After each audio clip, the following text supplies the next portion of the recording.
How the fluffy doing? Welcome in. My name's Vezara, and today we're gonna tackle some Avatar: The Last Airbender draft. I want to make some things clear first off. I'm not here to notify, identify the best cards in the format. This is not what this is.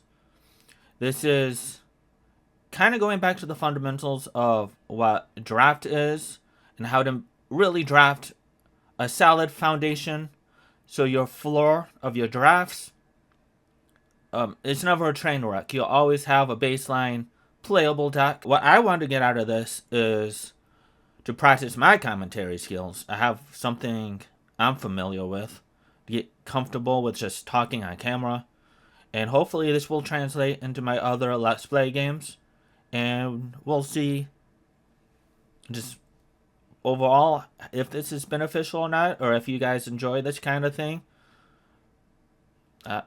This is kind of a trial run. A couple more things. In Magic, I'm going to go over some extreme basics. So if you already know this, feel free to just listen or ignore me at this part. But Magic has 5 different colors: blue, red, black, green, and white. I'm going to be only drafting 2 color decks. And this format is a little bit unique because there are cards that let you kind of have a payoff for monocolor decks, but overall we're probably going to ignore them. What I'm going to be focusing on is how to solidly draft 2 color decks. And maybe down the line, if we open a rare or a mythic that's 3 colors, we'll discuss how to approach that when the time comes. Because there are lands in the format that let you do that kind of thing.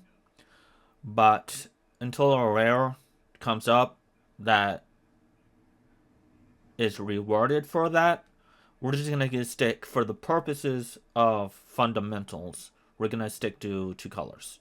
And then before we get to the first pack, I know there's going to be, it's timed, so I'm going to have like 100 seconds, minute 40, to make my first pick, so I want to kind of get everything out before I have to talk about what's in the pack. The first thing I'm going to do is I'm going to look at the rare and I'm going to look at the uncommons, because that's where the power is going to be. That is where your advantages lie. Some commons can be really good, but that doesn't happen very often. It's rare and far between. And we're looking for cards that are going to give us an advantage if we get to play them. An advantage can mean this card generates me a card, or it takes care of 2 of my opponent's cards, known as a 2-for-1. But the draft is ready. I am ready. Let's jump in. Alright, the first rare, or first card, is Airbender's Ascension. If you have a bunch of what's known as Enter the Battlefield effects, this card can be really good. Although it is not something you want to start with. You want to have what's known as a mass of cards, or a bunch of cards that have that particular effect, for you to know that this card is good. I like June Bounty Hunter, especially if you have cards that care about drawing multiple cards in a turn. This card can generate that and get in for unblockable damage. I like Zuko for the fact that it is also card advantage. Every turn you can exile the top card of your library and play that card this turn. Soko is also really good for the fact that it can get you multiple card advantages. I like Messenger Hawk as a common because it makes a clue. Clues allow you to sack it to draw a card. It's between these 3 uncommons for me, easily. But since Soko is a hybrid card, I think I'm going to go with the Soko. Ooh, and then we get past South Pole Voyager. This is an extreme bonus because we started with a white-blue card. It can be played as a full white card. This card is whenever this creature or another ally you control enters, you gain a life. And then if a second ally enters in the same turn, you get to draw a card. There's a lot of ally synergies in this format. And also, since I already have a white card, this is an easy follow-up pick for going into some type of white ally strategy. Looking at the rest of the pack, we got removal spell here, and I think removal is very important.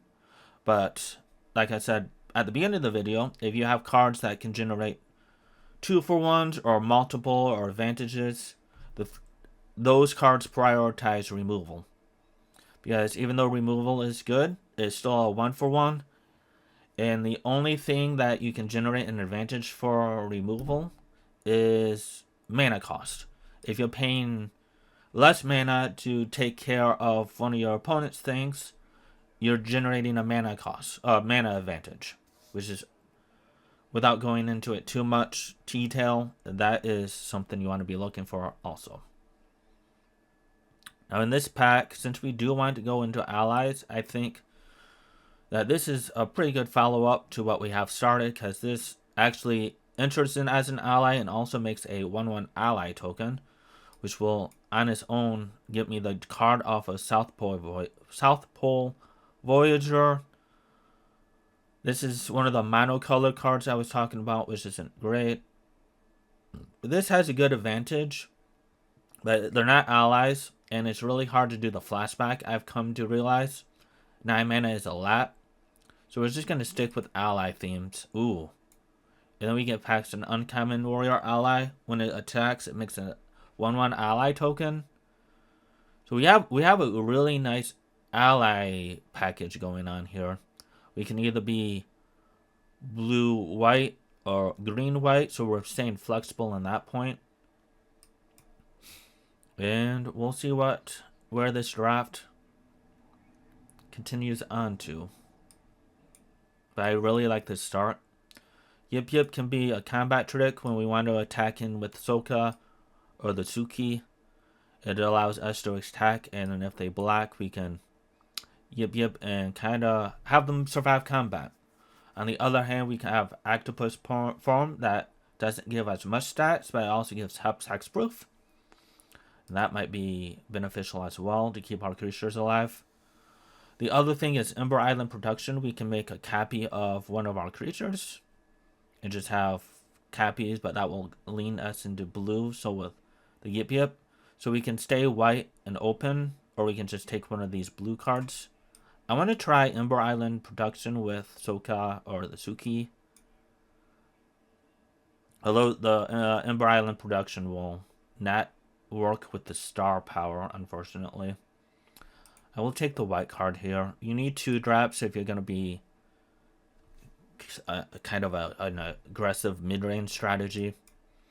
So you definitely want to pay attention to that. But it is an ally. And maybe we had one of these in our earlier pack, so maybe we wheel that and not play blue and go into green. But right now we're steadily in white. We know we are at least one of the colors, and we're setting up our curve pretty well, which is also important. You want to pay attention to your curve and make sure you can play creature on 2 or creature on 3 or removal spell on 3 or something that lets you curve out. And it looks like blue is going to be off the table with this pick, but that's not necessarily 100%. That's not necessarily 100% true. It's just leaning more on green and what we're seeing. That's not an ally, so I'm probably not. Well, do we? I guess we take Geyser Leaper here. None of these cards are particularly interesting to me, though. Okay, we got the invasion tactics. So what I'm going to do here is I'm going to move my green cards and I'm going to move my blue cards over here. But there's also... Oh, yeah, I mean, with the wall tap sentries and invasion... The wall tap sentries make me think that green might be a possibility here. No one really plays this card, but I am an ally deck, so I want to kind of try it.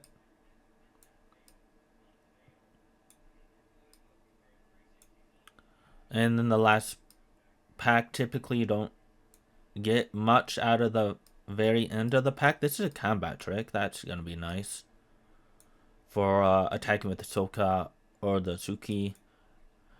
Yeah. Now I'm leaning more on green than I was on blue. Yeah. The tide has shifted. Oh, yep. And then we opened a rare that's 100% locks me into green. This is an ally that cares about allies. Whenever this creature enters, you put a 1/1 counter on each other ally creature you control. Whenever another ally you control enters, put a 1/1 counter on this creature. So we are definitely lacking in green now. So what we did, just to recap in pack 1, we found a lane in one of our colors to be white. We got that lane off of Soka, Suki, and South Pole Voyager. And then we was just taking complementary cards, maybe curve filler cards or allies. And then we took, because of the Soki and the Soka, we started to look at blue and green as potential options. But now we're looking at pack 2 and we see another rare that's going to pull us into green. And it's going to be pretty hard for me to get off of green at this point. Now this is the one of the rares I was talking about that might make you want to splash. And there are dual lands that help you splash. But I don't want to do that with the first video. Off camera, I would definitely consider taking this card. But I just want to do a streamlined draft deck. With that said, I'm going to take a 3-drop. It's very solid. Death Touch Reach. It does exactly what you want to do when you have to be on the defensive. And it can attack when you're on the offensive. It has Death Touch. And it trades with everything and anything. It's exactly what you want to do with a creature.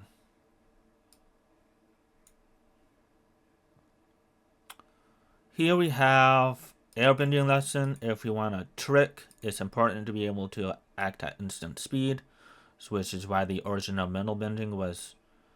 I was very happy to pick that up as late as I did. So just to make sure that we have a decent amount of interaction, and when I say decent amount, I mean probably like 6 to 8 pieces, so you always at least see one in a game. And then if this wasn't here and I picked up a creature, I would be pretty happy with this one. It's a early 2-mana play that has a late game ability. You can put some mana into it and make it a little bit bigger and still have it relevant in the late game despite being a 2-drop creature, which is kind of what you want to look for when you're looking at 2-drops. I will take this 5. You can buff your early drops and make something that might not have had an attack. All of a sudden you can attack with it. It's not an ally, which is unfortunate, but the thing about this pack is I don't see any other cards that I want, and I still have room on my upper end. But you want to make sure that you're not playing a bunch of late game cards. Oh, the Wider Tribe Captain, also an ally, also has a late game ability. So if you have a bunch of creatures out, if you curve out nicely, you can pay 5 mana to put a bunch of stats on your other creatures, and it's really good for a mid-range aggressive strategy. Here, I'm just going to take the Musicians. Kind of looking at a strategy that attacks with a bunch of creatures. Got Token Maker. You got things that make multiple creatures. So, having the Wandering Magicians also being an ally. Also, when it attacks, it buffs everything else. It seems like a good pickup to me. Razor Rings is mediocre combat trick. I think I'd rather have Pillar Launch. It untaps the creature and it gives it reach, so it's a little bit of a anti-air defense in that way. And Razor Rings, the creature, your opponent's creature has to be attacking or blocking, so it's limited and when you can even cast it. So we're going to take the Pillar Launch here, take another Wider Tribe Captain, or we can take a land to smooth out our mana. I think I like the land here. It's both of our colors, which is the only reason why I'm looking at it. But I tend to hinge on playing 15 lands over 17 lands, just because I found that it works better for me. I'll just leave it at that for now. I can go into detail about that in a later video if you're interested in why I decided to play the amount of lands I do.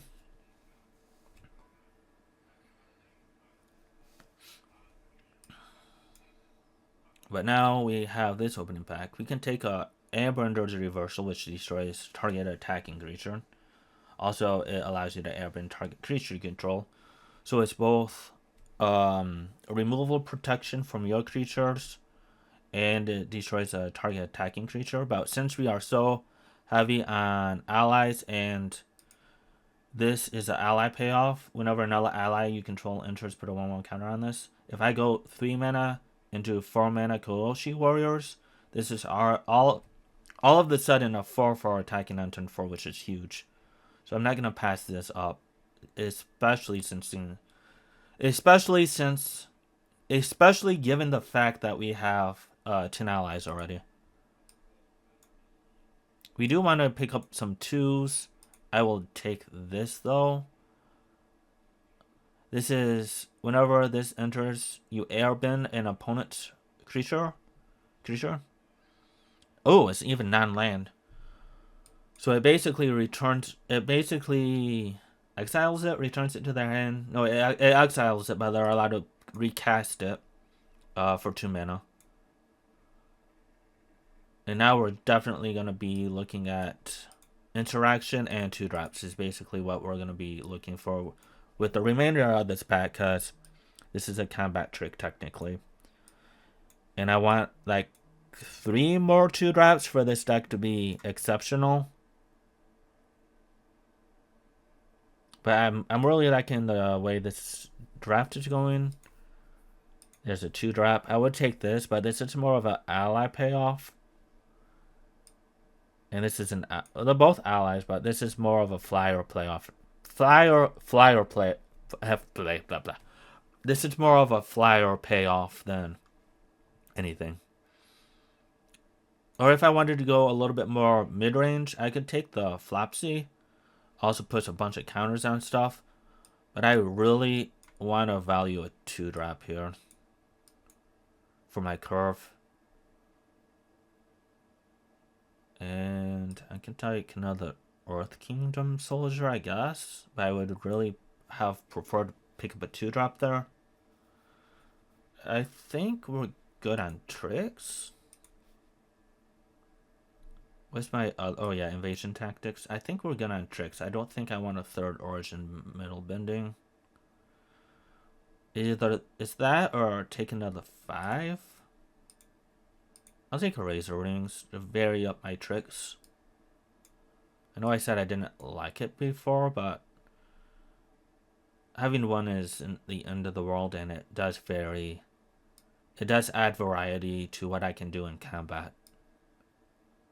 Here is nothing. Here is nothing. I guess I could take the flyer, but I'm not gonna play it. The Airbender Reversal Wheels. Okay.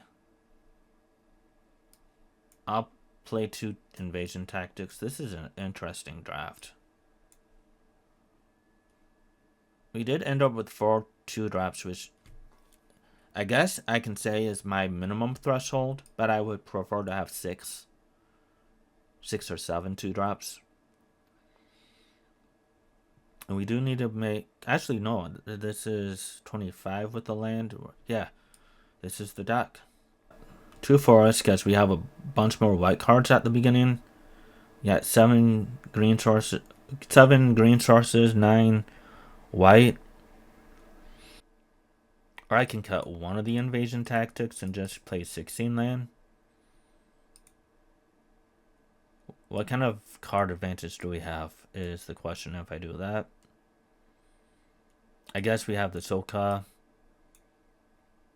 and the Invasion Tactics. Yeah, okay. 2 card advantage. I'm fine with playing... Oh, yeah, we have the South Pole Voyagers. Yeah, I'm good with 16 land with this amount of card advantage. Alright, let's get to round 1.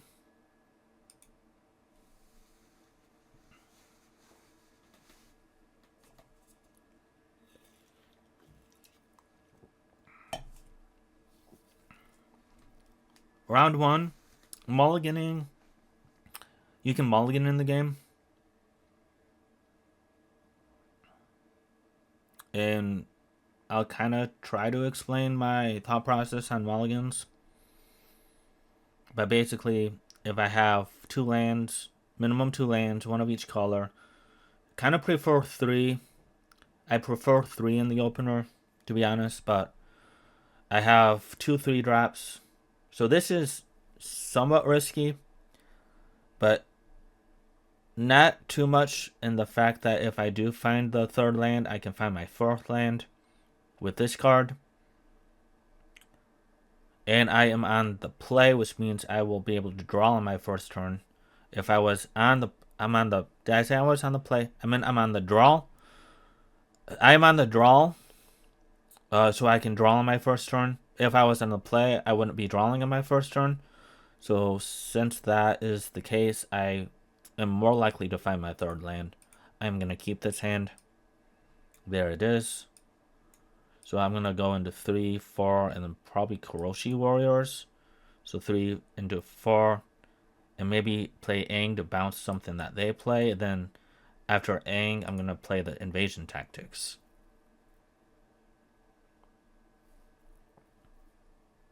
I'm going to grab a land.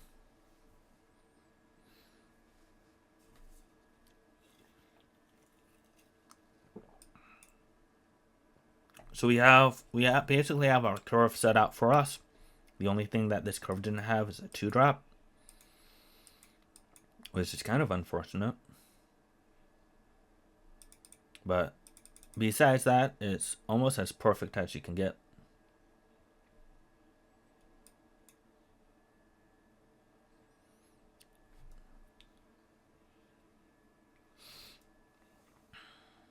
Now if they play something, we can bounce it.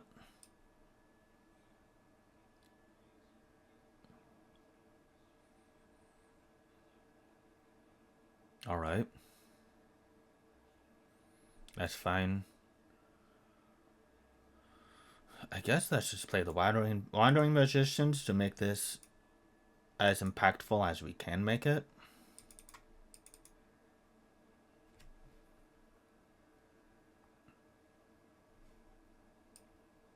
Yeah, that's fine. So now I can play this on 2 and this on... I can double spell next turn, basically. My opponent is some type of Shrines deck.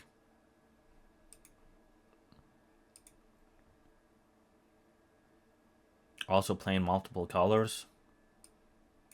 I feel like I have an advantage there. I'm going to attack first now. Typically you want to attack before playing things, but I've been kind of ignoring that.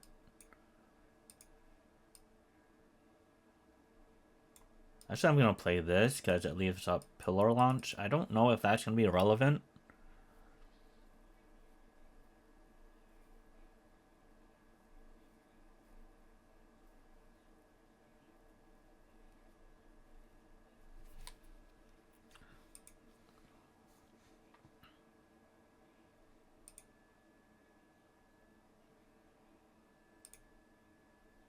Well, I don't think I need to worry about a board wipe.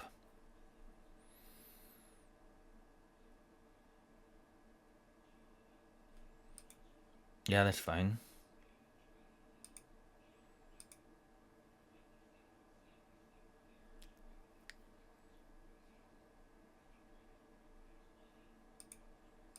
Okay.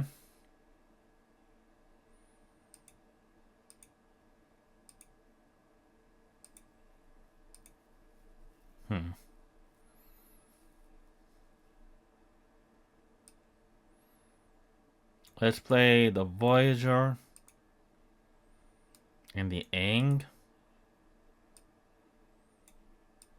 Bounce one of the tokens.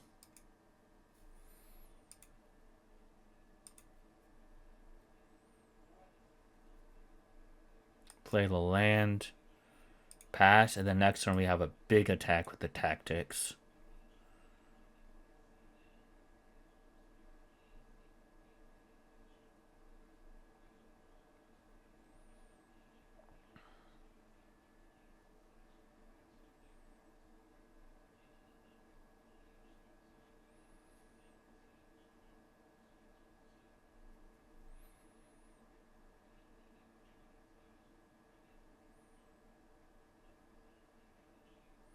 No longer have a big attack with the tactics. Take 8.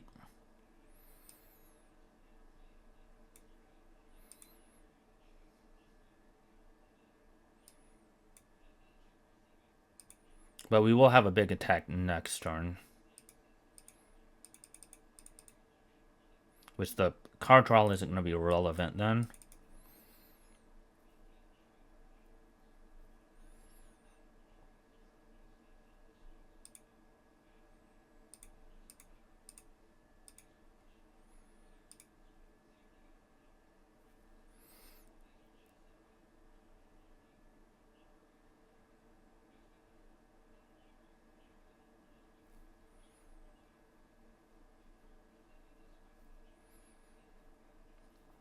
Of course, you're playing a board wipe in your shrine stack. How are you gonna win if you're removing your tokens?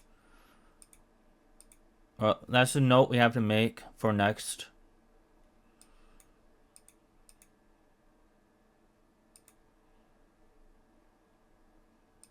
For next game, that they have a board wipe.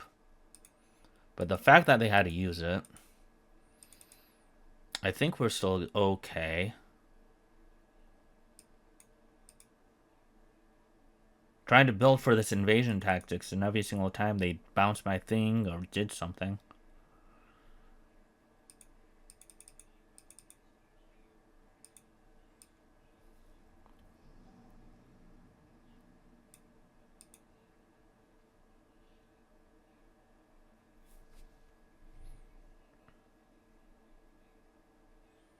Do I just have lethal now?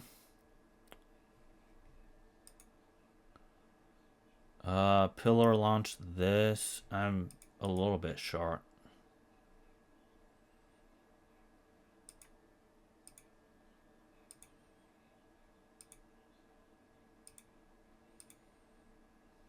Oh, there we go.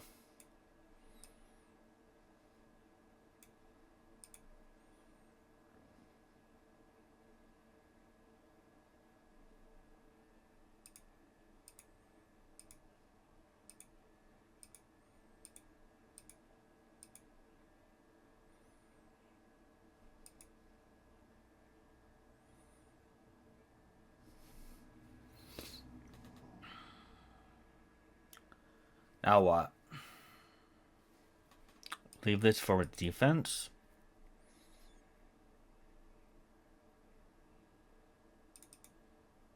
I don't think attacking is going to do much.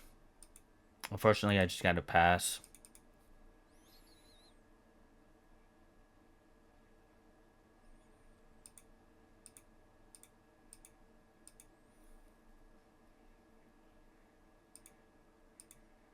Alright, it looks like the Shrine Guest is gonna... It looks like the Shrine deck is gonna take round 1.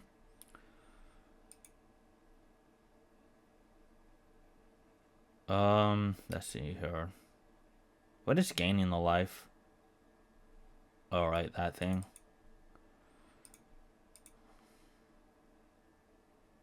How was my out? They gained some... Yeah. If they didn't have the Black Shrine, I'd be able to be okay.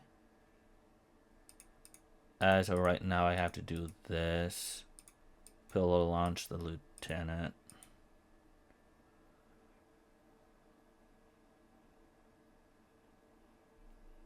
Yeah.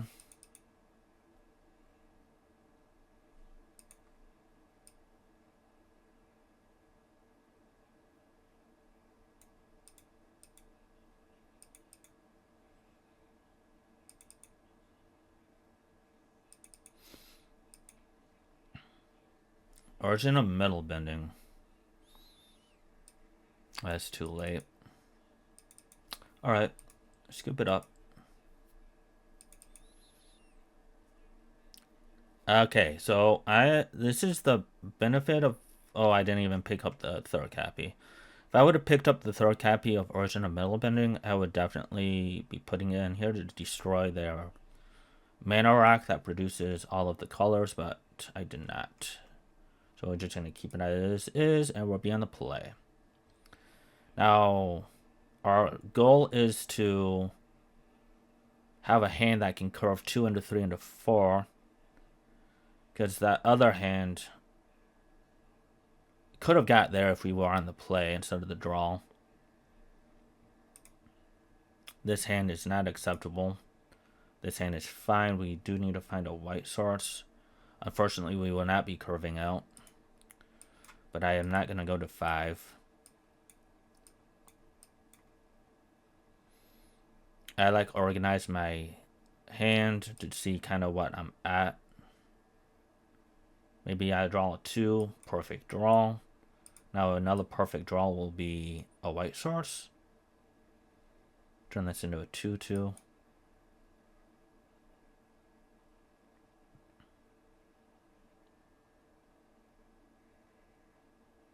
Nope. Don't get that luxury.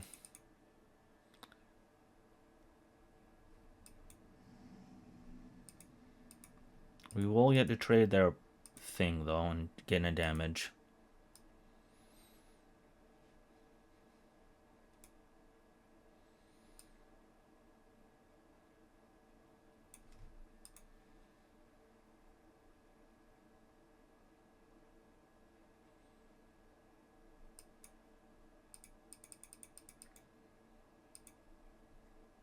But I don't think this hand is fast enough to beat a good shrine draw.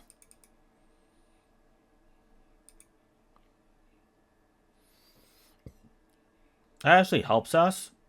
If we draw white source, we do not. Should we play this? Pass.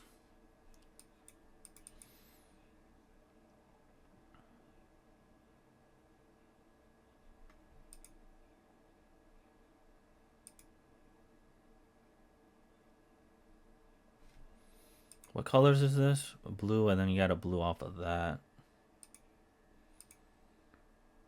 Alright, so I don't like the idea of bouncing that. But that's the play I'm going to make.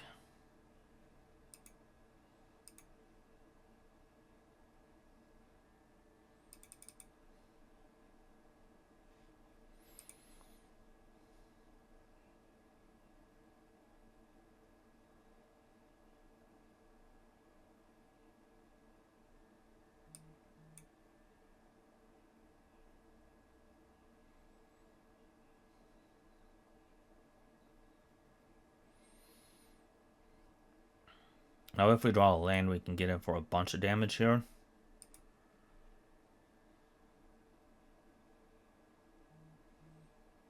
Oh. Never mind.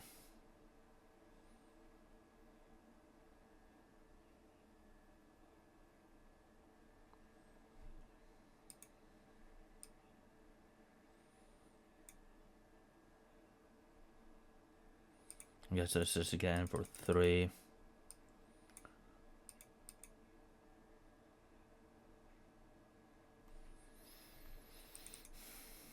My draw was too slow for this deck. They have the late game.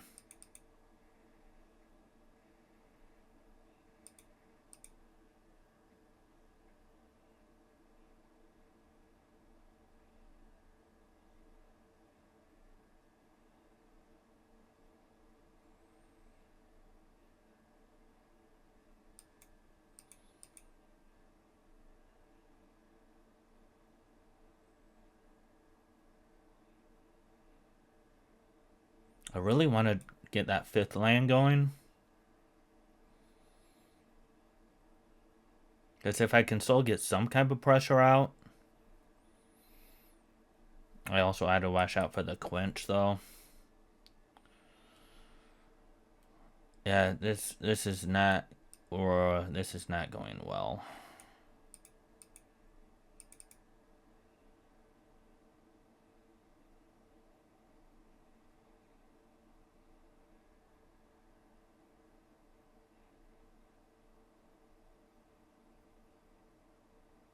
Alright, I should have attacked first. Paralysis is now making me not be able to attack. Yep. Alright, we got two more rounds after this, but I am already like kind of I am not expecting to win this game.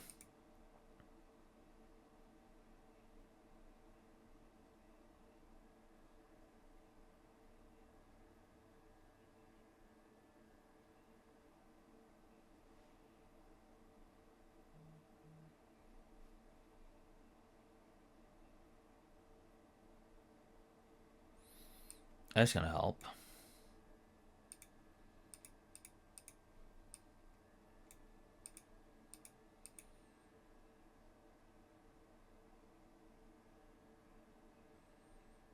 There we go. Let's attack with the Shuki.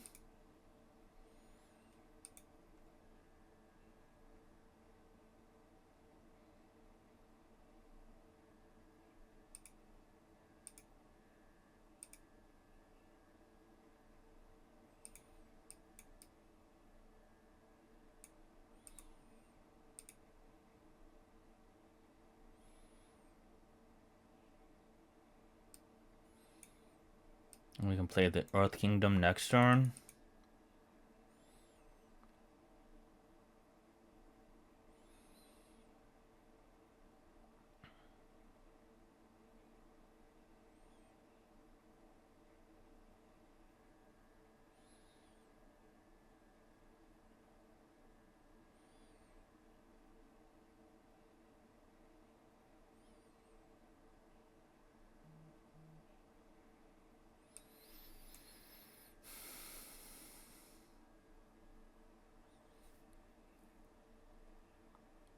Yeah, that's probably still fine.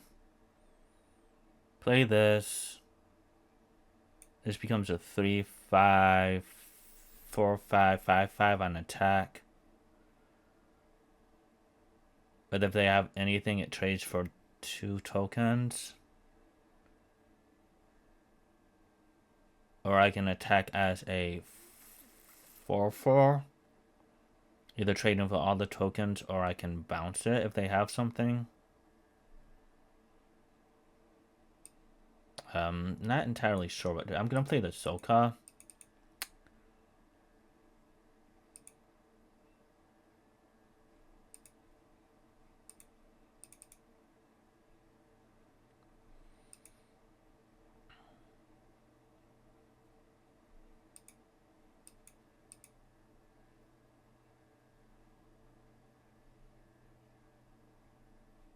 Alright. They are out of mana. I'm gonna bounce this. We want to trade 3 tokens. That's fine.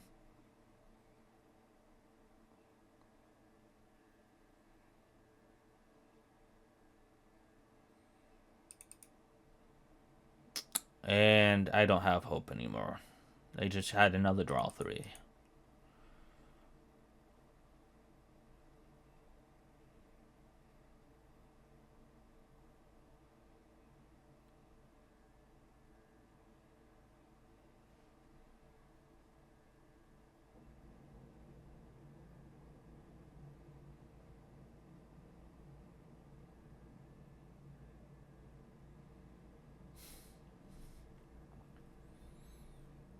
Good shrine stack. I can't even be mad. Can't even be mad. Next round.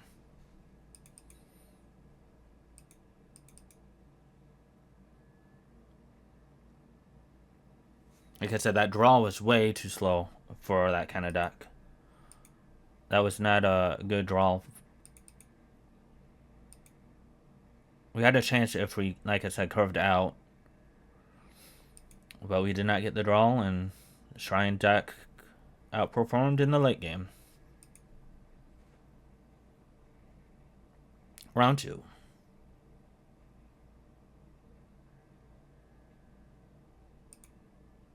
Three lands. No, still no 2-drops, which is going back to what I was saying in the draft. That we had 4 2-drops, which is the minimum I want. But I would prefer to have 6 to 8. Just increase the chance of having a 2-drop in your opener. It's huge in this kind of deck. But right now, Our curve is still decent.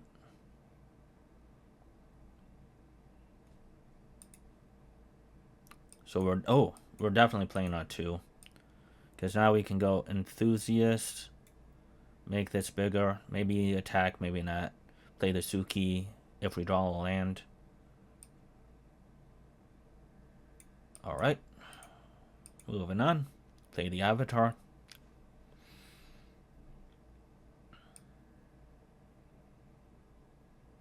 And they're going to bounce it. I'm going to replay it.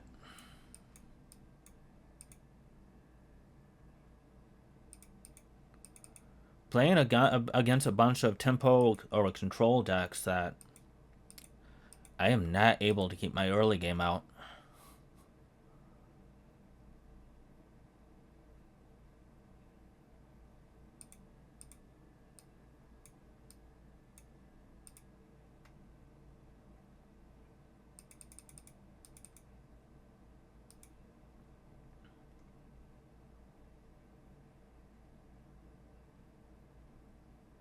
Pillow launch. Sold out. Yup.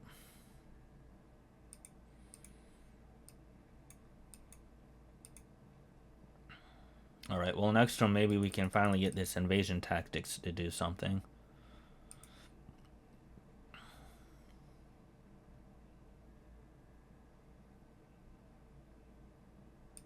Or not.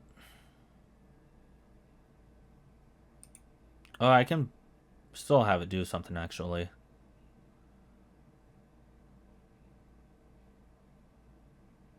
It would, oh yeah, they're tapped out. I am 100% making this play. I'm gonna go pillow launch, especially since I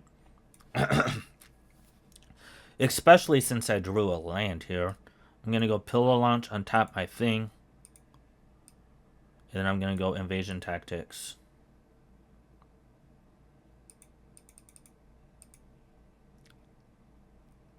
Draw 2 cards off of invasion tactics.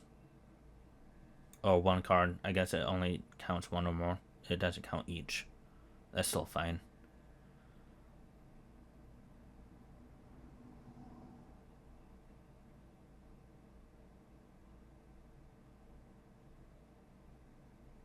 Alright, so now I'm going to attack. I have the ability to pump and have another pillow launch.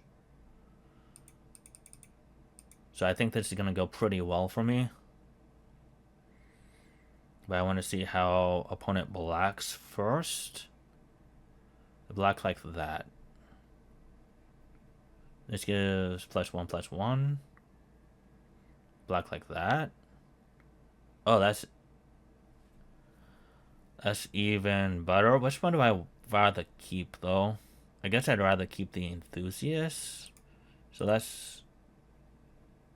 I don't even need a pump, then, if I do that. I'm gonna just pull a launch here.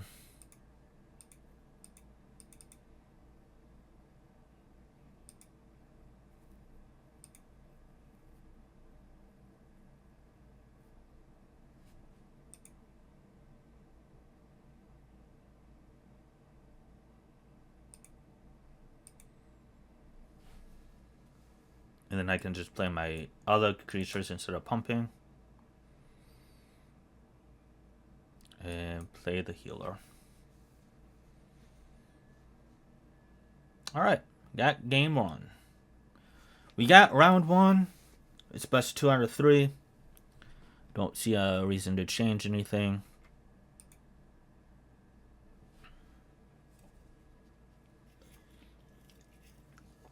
You know what? Maybe in games, like the last pair up, maybe even this one, I should take out the invasion tactics because of the ample amount of tempo being like bouncing my things and removal my opponent had. Maybe that would have been smart in the Shrines matchup in the last round to just take out the invasion tactics altogether.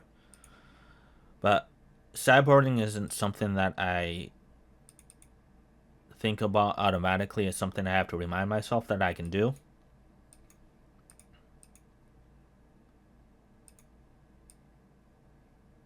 Okay, we have a decent curve out though. Finally have a 203. And if we can find um, the second planes, that would help. But it's not a detriment yet. There it is. So we're going to play the Soka. So we can buff the enthusiasts before we attack. That's the only reason I did it, because it affects the board when I play the Soka. If it didn't buff my avatar enthusiast, I wouldn't have done it. No need to play around a board wipe here. Just get in as much damage as possible and draw a card. And this is a complete contrast to the deck we faced in round 1 as compared to now. Because even though they're both 5-color decks, the Shrine deck has a cohesive game plan, cohesive way to win. And I have not run into that in this opponent yet. And I don't care about losing the Earth Kingdom here. And they go to 1. Surprisingly. I don't need to play anything else out. And we have match number 2 in the bag. On to round number 3.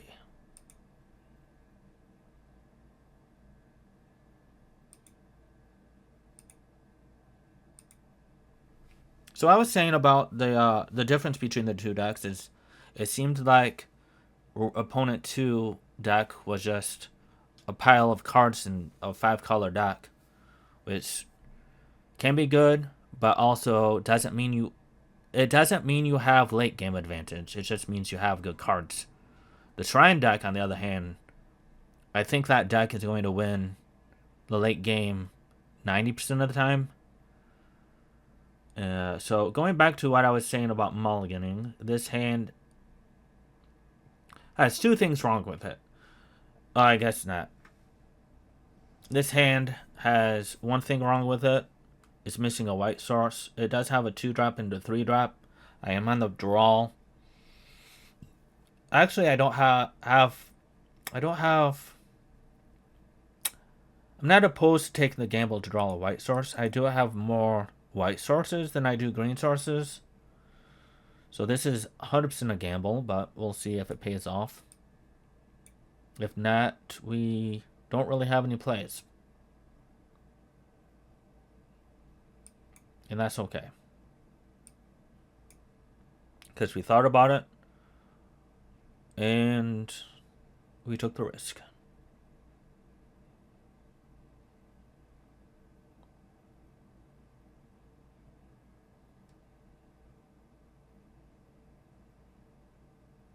Pillow launch, yeah. It did not pay off this time.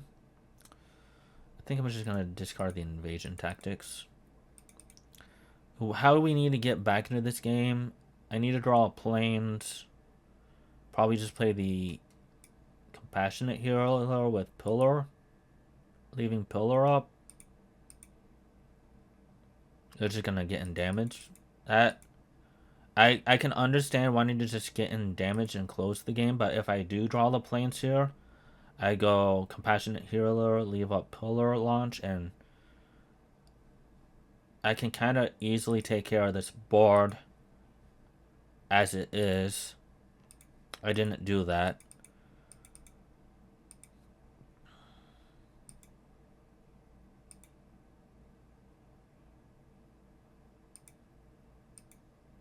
So the only way doing this pays off is if I miss on my land rolls, which I do.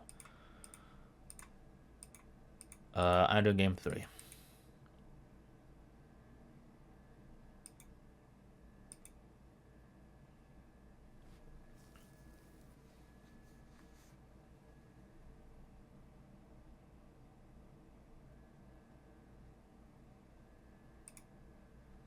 Yeah, I'm gonna keep this hand. It has 2 mana plays. It has Aang for tempo. I'm on the play. I'm just gonna play the Voyager just out. have middle bending. Gains me some life early. Ooh, that's gonna be a good one. On turn 4. I'm just gonna put the counter on John's deserters. There's no reason to put the counter on the South Pole Voyager, because it's already a target of interest for them to kill.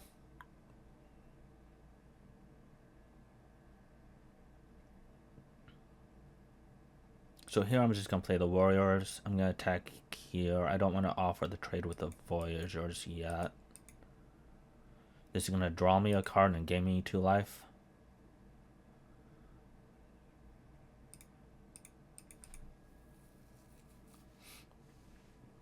And now I can bounce something they play and hit for 6, which is a decent amount.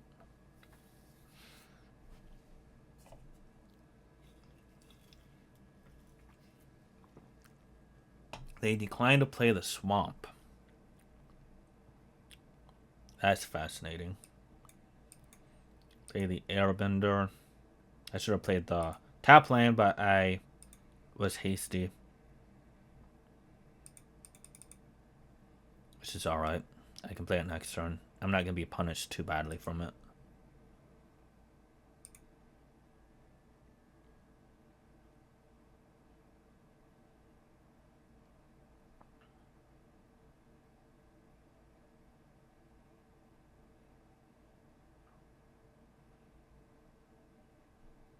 Yep. So they can either play something else or have mana to activate the duck.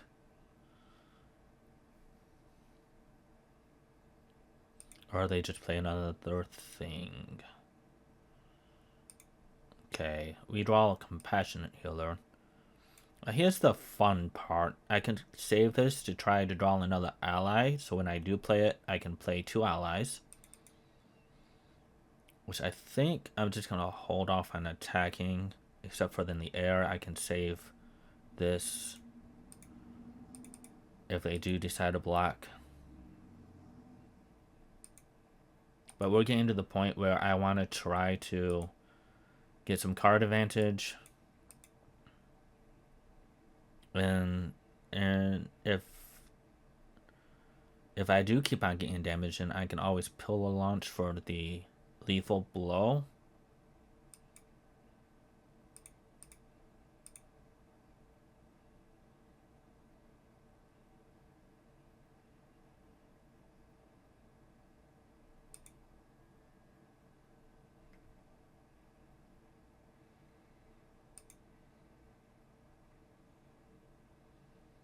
Another turtle duck. The only thing here now is I don't have a way to save Aang if they do block. Which I'm assuming they will. So I want to see what I draw here. If I draw another ally, I don't really have removal. I do have another Origin of Middle Bending, which is good. I think I'm just going to pass for now. I think I'm going to try to draw some allies to get card advantage going. I think that's my path.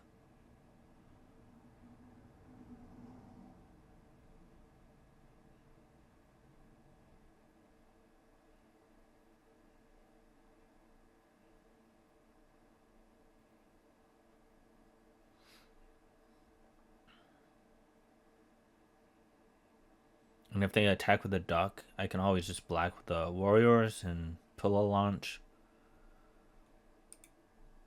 They decide to play a badger mole. Sure.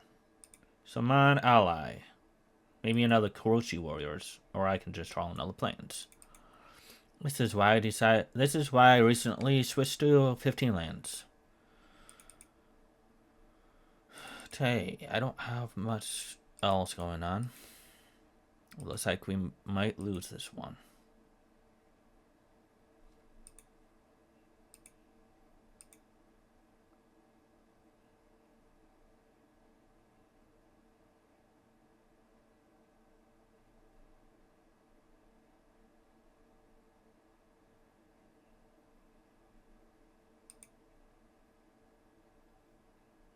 Sure, I'll take 6. Come on, ally. I need you badly. I need an ally badly here. There we go.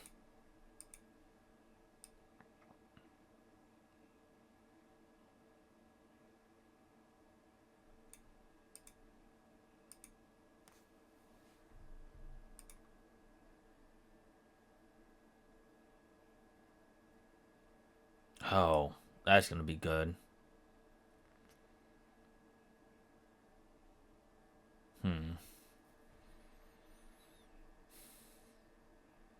I can always use it to bounce the warriors. Or I can bounce the zookeeper if they attack. There's a lot of things I can do here.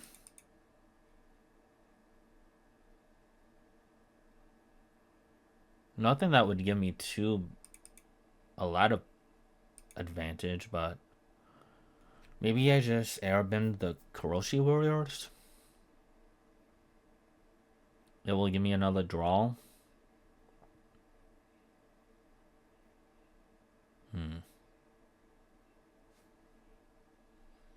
Alright.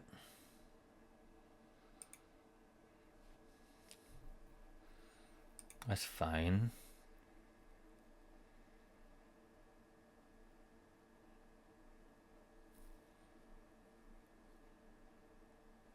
So what, these are 2 6s?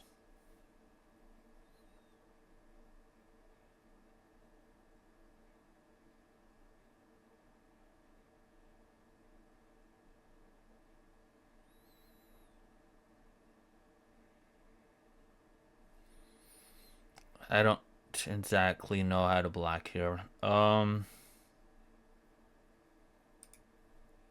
see here. I want to put... I guess the Voyager is not going to matter. It's a 2 6s. Let's put these here. That's not... I want to eat something. I don't think I have the luxury to.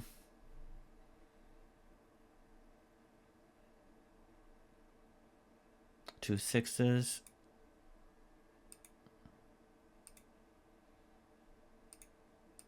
Oh my god, I don't have the time for this.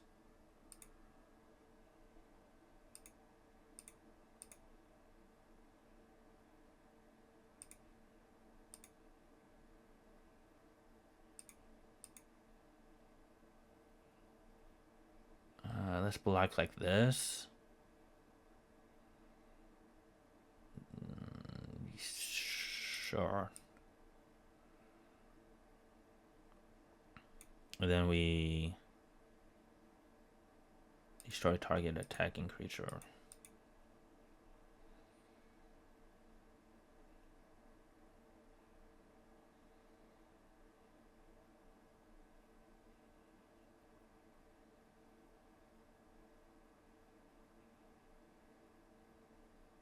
Then I guess let's use Pillow Launch to take care of this.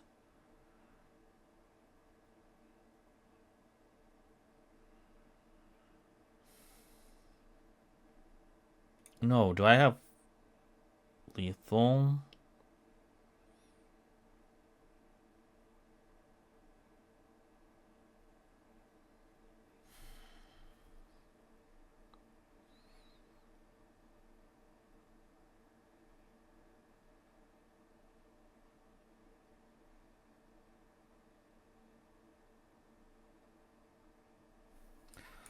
I might as well use this.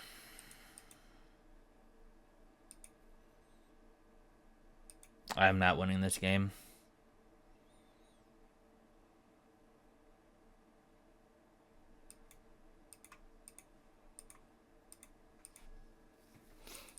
Too many lands.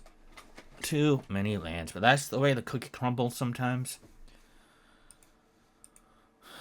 We'll see if we do another one of these. Hopefully the next time it goes better. But until then, my name's Vezara, and I will see you on the other side. Vezara.